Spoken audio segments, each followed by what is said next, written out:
हरिओम हरिओम। कर्म बंधन से छूटने का उपाय। इंसान कर्म बंधन से कैसे छूटता है? तो कर्म बंधन से छूटने का उपाय है, संसार में किस तरह रहो। जैसे डॉक्टर हमेशा आसक्ति रहित सेवा करता है, ऐसे सबकी सेवा करो।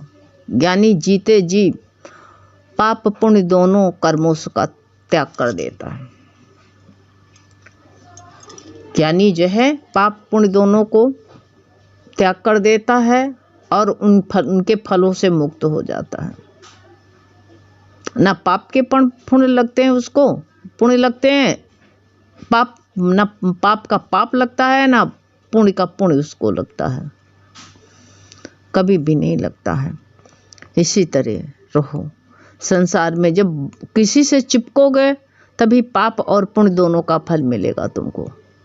जैसे डॉक्टर का उदाहरण हमेशा जो है आसक्ति रहित सेवा करता है। डॉक्टर को तुम ले लो, मरीज की देखभाल भी करता है, उसके दुखों का निवारण भी करता है, कोशिश करता है कि उसका दुख कैसे निवारण करें, क्या करें।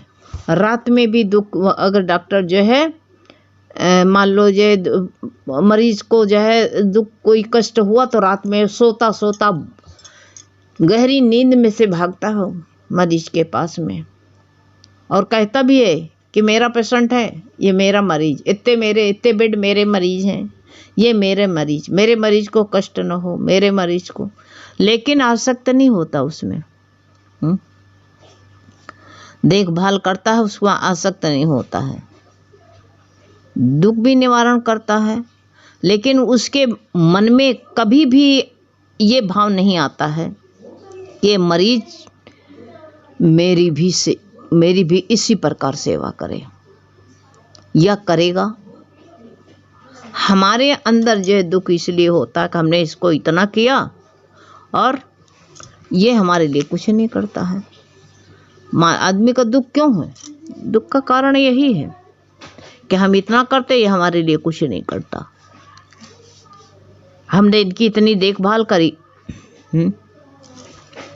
नहीं, कोई भी नहीं होता। कि जो डॉक्टर कभी कहता है उसे तो इतना पता भी नहीं रहता है कि वो मरीज कहाँ का रहने वाला है, वो हमें कहाँ मिला था उससे भी नहीं, और कब मिलेगा ये भी नहीं याद रहता है। लेकिन हम सब एड्रेस, सब एक एक बात को जो है मंदिर लिख लेते हैं, तभी हमको दुख लगता है। अरे सब छोड़ो, मुक्त हो जाओ सबसे, सब पाप पुण्य के सबसे, सब कर्मों से। कर्म बंधन से मुक्त होने का उपाय यही है। भगवान बार बार कहते हैं कि सब भगवान को, मेरे को सब अर्पण करो। भगवान को अर्पण कर दो, फल को भी अर्पित कर दो, और यही जो है उपाय है, और कौन उपाय है। और ये इच्छा मत रखो कि मैंने जो है मेरे द्वारा जो कोई कर्म हो रहा है, भगवान का आगे कर दो। सारे कर्म जो है भगवान से होते हैं, जो हमारे अंदर उसकी शक्ति है, हमारे अंदर है, उसी से करवाता है वो शक्ति से। बिजली से कितनी मशीनें चलती हैं, कितने राड जलते हैं, एसी जलती है, सब बिजली से होता। बिजली कभी बोलती है? नहीं बोलती ना। हाथ कितना मेहनत करते हैं, कितने कपड़े धोते, कितना काम कर देते हैं, कभी बोलते हैं? नहीं बोलते। सारी इंद्रियों से ज्ञान लो ना। आंख कितना देख करके एक एक तुरपाई करते हो, सिलाई जो करते हो, कोई भी काम करते हो, चावल दाल बिनते हो, आंख न हो तो कैसे बिन लो? कंकड़ निकालते हो, कभी आंख बोलती है? उसको कभी दुख नहीं होता, बोलती ही नहीं है। कान के दे दुनिया भर की बात सुनता है, मन रजिस्टर लिए बैठा रहता है, सब सुन सुन के ये अच्छा है, ये बुरा है, मेरे लिए कहा, उसके लिए कहा, सब जो है वही कि जो है रजिस्टर लेकर के बैठता है। इसलिए सारी इंद्रियों को बताता कि इतना तुमने किया, हाय रे, तुम्हारी इतनी देर तक तुम आंख देखते रही, तुम्हारी आंख दर्द होने लगी, बता देता है तो होने लगता। आज हम इतना चल दिए, दर्द होता है पैर में, मन बताता है पैर थक गए हैं, तो मन को होता है ना। न्यारे हो करके रहना सीखेंगे हम लोग गुरु के दरबार से। जब सदगुरु मिलता है तो सब बताता है तूने कुछ किया ही नहीं, सब अपने आप हो रहा है, सारी शक्ति से हो रहा। बिजली ना हो, सब सारी मशीन बंद। ऐसे भगवान की शक्ति नहीं है तो सब मशीनें बंद हो जाएंगे, एक भी मशीन नहीं चलेगी। चलेगी? नहीं चलेगी ना। ऐसे सब भगवान के अर्पण करके चले ना हम तुम। यही कर्म बंधन से छूटने का उपाय है, और कौन सा है। हे भगवान, तू ही करा रहा है सब, तेरी शक्ति से सब हो रहा है, तूने ही उठाया है, हैं? न उठाता तो ये प्रकाश कैसे देखने का, सूर्य का दर्शन कैसे होता। तो यही जो है कौन वो कराता है और यही बताता है कि तुम कुछ नहीं करते हो। ये सारी सृष्टि उसी के से चल रही, वही बताता है, वही करवाता है। कौन करा रहा है? सब कर्म प्रभु के इशारे से, प्रभु की शक्ति से हो रहे हैं। फिर भी हम जब मैं करने लगते हैं, नहीं कि मैंने किया नहीं। भगवान बार बार कहते हैं कि सृष्टि में पाप पुण्य भी सब तुम यही भगवान पर अर्पण कर दो। जब भगवान ही शक्ति चल रही है तो पाप पुण्य का क्या है। पंखा टूट जाता है, करंट को पाप लगता है, जल जाता है पाप लगता है उसको, हैं? हाई वोल्टेज आता है, सब टीवी फ्रिज सब जल जाते हैं, पाप लगता है। बिजली को नहीं लगता है ना। 5 तत्व हमारे अंदर हैं, 5 तत्वों को गुरु भगवान कहते अंदर हैं चाहे बाहर से, उसको कोई पाप नहीं लगता है। आंधी आती, कितने पेड़ उखड़ जाते, कितने फल टूट जाते, कितनी डांडें फट जाती हैं, तो आंधी को पाप लगता है, बाई को नहीं लगता है ना। आग लग जाती जंगल में, कितने जानवर जल जाते हैं, कितना जो है कितने पशु जल जाते, बड़े बड़े हाथी जैसे जल जाते हैं, कितने सांप बिच्छू उसमें रहते सब मर जाते हैं, तो अग्नि को पाप लगता है। कितने मकान जल जाते, कितने आदमी जल जाते हैं, उसको पाप लगता है? नहीं लगता है ना। तो तुमको क्यों लगेगा? सिर्फ 5 तत्व तुम्हारे अंदर बैठे, उनको कुछ नहीं होता है तो तुमको क्यों होगा? तुम्हें भी कोई पाप पुण्य नहीं लगेगा।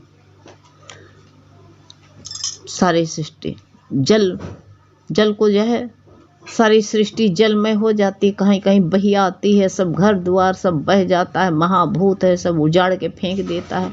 जल को पाप लगता है?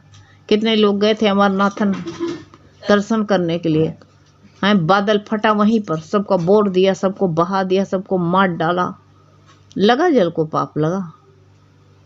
और अमरनाथ में जो है, जो बहुत लोग गए थे ना, वहाँ बादल केदारनाथ में फटा था, केदारनाथ को पाप लगा? वो तो खुद ही पत्थर है, पत्थर में क्या है? कुछ नहीं। तू तो चैतन्य है, तेरे को पाप कैसे लगेगा? तू देखना, साक्षी मात्र, देखने वाला बनो बस। देखो सृष्टि में क्या उसका खेल चल रहा, उसका नाटक चल रहा है, उसको देखो, उसका ड्रामा चल रहा है, उसको देखो ना। कर्ता ना बनो, बस कर्म बंधन से छूट जाओगे। कर्ता बन जाते हैं ना, इसीलिए जो है पुण्य पाप अपने सर पर लाद लेते हैं। हमसे ऐसा हुआ, हमने ऐसा किया, कर्ता सो भरता, वो वही मरता। सारी सृष्टि का संचालन कौन कर रहा है? एक प्रभु द्वारा ही हो रहा है। तो इन पाप पुण्य का भी वही कहते हैं, उसका फल उनको क्यों नहीं लगता है? जब भगवान से सब हो रहा है तो उनको क्यों नहीं लगता है? गुरु कहते हैं कि भगवान जो है कभी भी इन कर्मों को जो है करते हुए भी इनमें लीन नहीं होते हैं, लिप्त नहीं होते हैं, इसलिए उनको पाप पुण्य नहीं लगता। उन्हें हर प्राणी समान लगता है। जो पूजा कर रहा है, भगवान का नाम ले रहा है, वो भी उन्हीं का स्वरूप है। अंश कहो या स्वरूप कहो। जो भगवान को गाली दे रहे हैं भगवान उसको भी जल देता है। कभी उसको कहता तुमको पानी नहीं देंगे, तुम बिना पानी के रहो, ये भी नहीं कहता, कुछ नहीं कहता है। भगवान का धूप सूर्य उसको बराबर प्रकाश देता है, वायु उसको बराबर जो है हवा वायु मिलती है, अग्नि बराबर उसको ताप देती है, उसके अंदर का भोजन पचाती है, तो उसको पाप लगता है ना पुण्य लगता है। निर्लिप्त होकर के वो अपना काम करती है, बस सारी सृष्टि उसी से सत्ता पा करके उसी संचालन करती है। तो तुम भी लीन न हो ना, लिप्त न हो। उन्हें हर जो है प्राणी समान लगते हैं और जैसे सम रूप से सबकी सेवा भी करते हैं, और सब में समान रहने के कारण ही उन्हें पाप पुण्य नहीं लगता है भगवान को। भगवान तुमने ऐसा क्यों किया, ये तो बच्चे था मर गया, बच्चा था बीमार हो गया, ये सब सृष्टि चल रही है। तुम भी संसार में ऐसे ही रहो। संसार में रहते हुए भी गुरु कहते हैं इससे अलग रहो। संसार में सबके काम आओ, ऐसी बात नहीं है। जैसे भगवान सबका काम शक्ति अपनी भेज करके सारे अपनी प्रकृति से सारा काम करवाता है, ऐसे तुम भी जब तो भगवान की शक्ति है सबके काम आओ, और ऐसे रहो कि जैसे हम वहाँ थे ही नहीं। ज्ञानी कैसे रहता है, सबके काम आ करके सोचो हम वहाँ थे ही नहीं, अपने मन में कहो। यदि सारी सृष्टि को जो है समरूप देखोगे तो बुरे कर्म अपने आप ही जो है नहीं होंगे, कर्म बंधन से छूट जाओगे। कर्म बंधन से छूटने का एक उपाय है, कर्म बंधन इसे छूटने का उपाय है तुम आसानी से छूट जाओगे, और नहीं तो वहीं में बंधे रहो। बांध लो रस्सी। गुरु कहते हैं हम जानवर बन गए हैं ना, बिना रस्सी के हमें चैन ही नहीं पड़ता है, रस्सी चाहिए ज़रूर, कोई ना कोई बंधन। क्या करें, उनके वजह से ऐसा नहीं हो पाता है। और रस्सी बांधे हो तो क्या करोगे, खूंटा से बंध जाओ तुम।